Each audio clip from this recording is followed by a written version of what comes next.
Business premium, यहाँ आपको मिलेंगे ढेरों फायदे। तो आज ही YouTube पर ज्वाइन करें।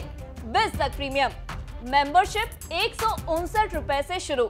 नमस्कार, मैं हूं आलोक जोशी और आप देख रहे हैं बिज अड्डा। और बिज अड्डा में आज बात करेंगे शेयर बाजार की। शेयर बाजार में एक तरह का हाहाकार मच गया है। आज शुक्रवार, हफ्ते का आखिरी दिन, अच्छी गिरावट 695 पॉइंट सेंसेक्स गिरा है 1.13%।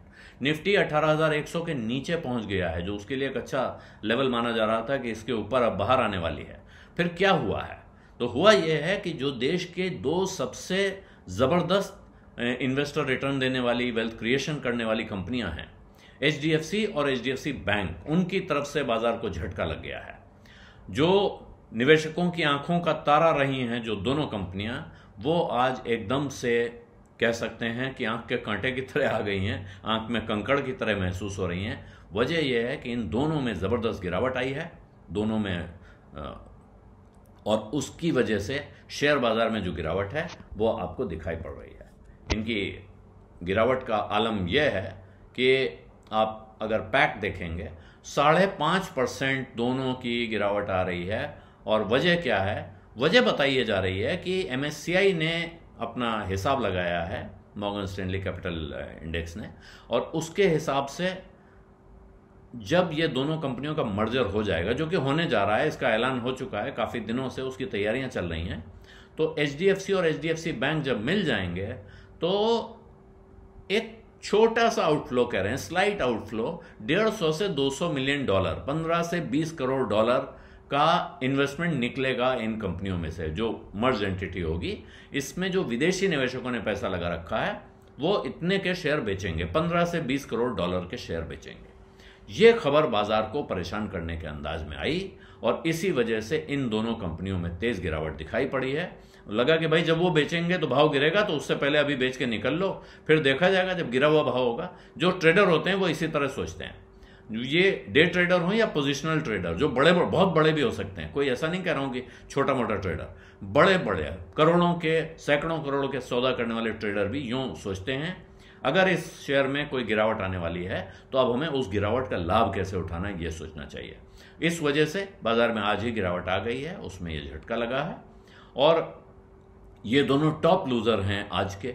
इसके साथ में इंडसइंड बैंक, कोटक बैंक और बजाज फिनसर्व, ये 3 फाइनेंशियल सर्विसेज की कंपनियां या बैंक, ये भी नीचे गिरे हैं तेजी से, और साथ में टाटा स्टील और महिंद्रा एंड महिंद्रा। दूसरी तरफ जिनमें तेजी आई है वो हैं Titan, UltraTech cement, Maruti, Nestle, ITC और एलएनटी, जिनमें इस झटके के बावजूद तेजी दिखाई पड़ रही है। तो यहां हुआ क्या है? जब एचडीएफसी और एचडीएफसी बैंक का मर्जर हो जाएगा, ऐसे में विदेशी निवेशकों को अपनी हिस्सेदारी बेचनी होगी। इस आशंका में कुछ लोगों ने आज ही बेच दिया। उन्हें लगता है जब वो बेचेंगे, और जब उनको बेचना होगा, अगर मैंडेटरी है कि अब उन्हें बेचना है, तो फिर जो भाव होगा उसी पे बेचेंगे।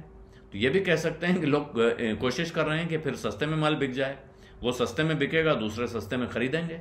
सवाल यह है कि जो लोग उस समय सस्ते में खरीदेंगे, क्या वो लंबे दौर में फायदे में रहेंगे? तो पिछले 25-30 साल का हिसाब जोड़िए, जिस व्यक्ति ने भी एचडीएफसी या एचडीएफसी बैंक में किसी भी भाव पर पैसा लगाया और लंबे समय तक वो इनमें इन्वेस्टेड रहा है, तो उसने ज़बरदस्त पैसा कमाया है। ये इतिहास सामने है। तो इसमें कोई ऐसा आधारभूत कारण, फंडामेंटल कारण नहीं दिख रहा है जिसकी वजह से ये कहानी बदलती हो। और इसलिए ये गिरावट चिंता का कारण है या एक मौका है उन लोगों के लिए जो इंतजार कर रहे थे कि हम इस कंपनी में पैसा लगाना चाहते हैं, लेकिन कोई झटका आए, कोई डिप आए, बाय ऑन डिप्स कहा जाता है। तो मुझे ऐसा लगता है कि वो डिप आ चुका है, उस डिप की शुरुआत हो सकती है, अभी ये डिप और आ सकता है। लेकिन आप यहां से अब इस बारे में सोचना शुरू कर सकते हैं कि क्या आपके इन्वेस्टमेंट गोल्स के हिसाब से इन कंपनियों में पैसा लगाना, इसमें से एचडीएफसी बैंक में लगाएं या एचडीएफसी में लगाएं, वो आपके लिए मुफीद होगा। इसके लिए अब आपको तैयारी करने, अपनी पढ़ाई करना, अपने एडवाइजर से तुरंत सलाह लेने का काम करना चाहिए। और अगर आप के पास ज़्यादा पैसा है, थोड़ा थोड़ा लगाना चाहते हैं, तो टुकड़ों में इन्वेस्टमेंट कर सकते हैं। मुझे ये दिखाई पड़ रहा है अच्छी, शानदार, बढ़िया रिटर्न देने वाली, वेल्थ क्रिएशन करने वाली कंपनियों में ऐसी कोई गिरावट भविष्य में अच्छे फायदे का संकेत होती हैं, ऐसा अब तक दिखाई पड़ा है। बिल्कुल पक्की गारंटी नहीं दी जा सकती है, इसीलिए मैं कह रहा हूं कि आपको अपनी रिसर्च करनी होगी या अपने भरोसेमंद सलाहकार से सलाह लेनी होगी। लेकिन यहाँ क्या चिंता करनी चाहिए, बेच के भागना चाहिए? मुझे लगता है इसके बजाय सोचना ये चाहिए कि क्या यहाँ ये और ख़रीदने का मौका है। तो वो मौका है या नहीं है, इसका जवाब मैं आपको नहीं दे सकता हूँ। इसका जवाब आपको अपने लिए खुद तलाशना होगा, क्योंकि ये आपके अपने, आप कितना रिस्क ले सकते हैं, आप कितना नुकसान हजम कर सकते हैं, आप कितने वक्त रुक सकते हैं, ये सारी गणित है जिसको जोड़ना पड़ेगा और जिसमें हर सवाल का जवाब आपके पास है। इसलिए आपको या तो खुद जोड़ना है ये गणित, या अपने किसी भरोसेमंद सलाहकार से जुड़वाना है। बिज़ अड्डा में आज इतना ही। इजाज़त दीजिए। धन्यवाद। नमस्कार।